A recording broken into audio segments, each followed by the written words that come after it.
Hey guys, this is Shane Reuter, co-owner of Strength School.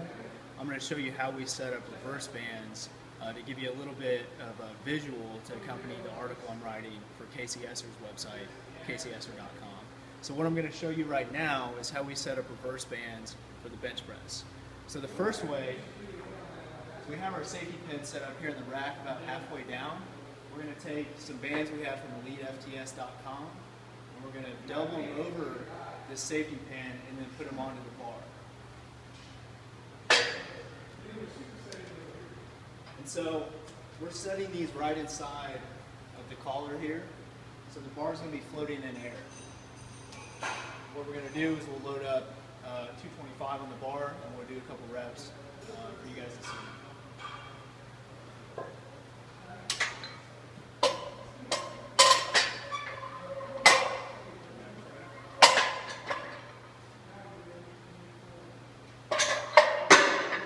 As I talked about in the article, one of the main advantages I think reverse bands have is allowing athletes or powerlifters or anyone to use super maximal weights through a full range of motion.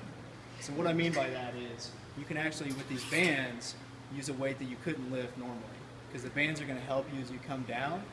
You can actually go over your max on the bench press, for example. If you bench 300, you might be able to do 320 on these. But it allows you to do that through a full range of motion instead of doing just partials or overloads or something like that. So Harry here is going to do 5 reps or so just to give you an idea of how this looks.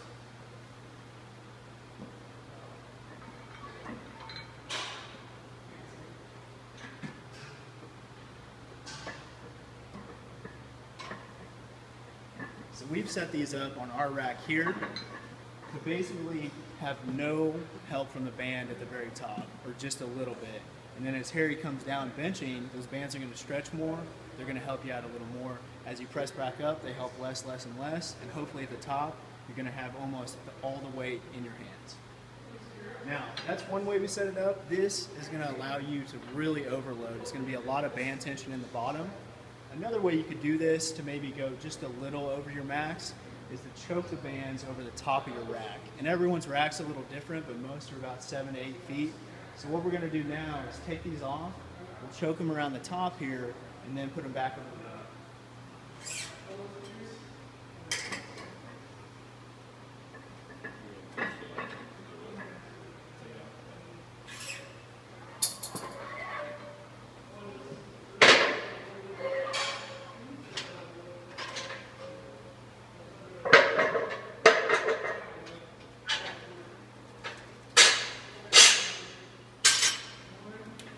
We're going to pop the safety pins off so they're not in the way.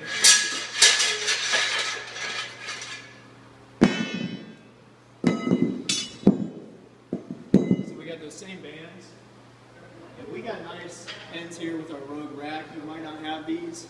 We're going to just set these over. If you don't have pins like this, you just take it over the top, loop it in,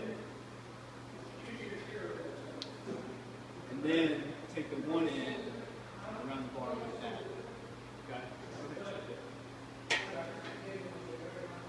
So it's going to go in the same place that we had when we just had the 2 bands looped over.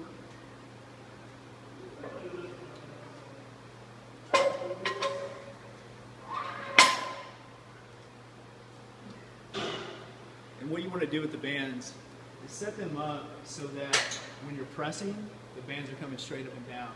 So as you see here, they're kind of cranked or angled back a little. It's going to pull a little, but when you're actually pressing, the band will be straight up and down, and that's where you want it. Or you want to go ahead and couple more reps. So with the band set up this way, they're not looped over or doubled over.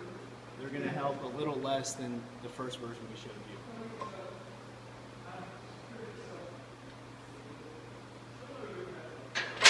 And so that's 2 ways that we use reverse bands at Strength School.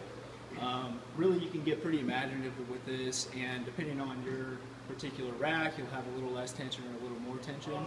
But either way, it's going to allow you to handle weight you wouldn't normally be able to handle, but you can still do it through a full range of motion. And that's one of the big benefits of reverse bands.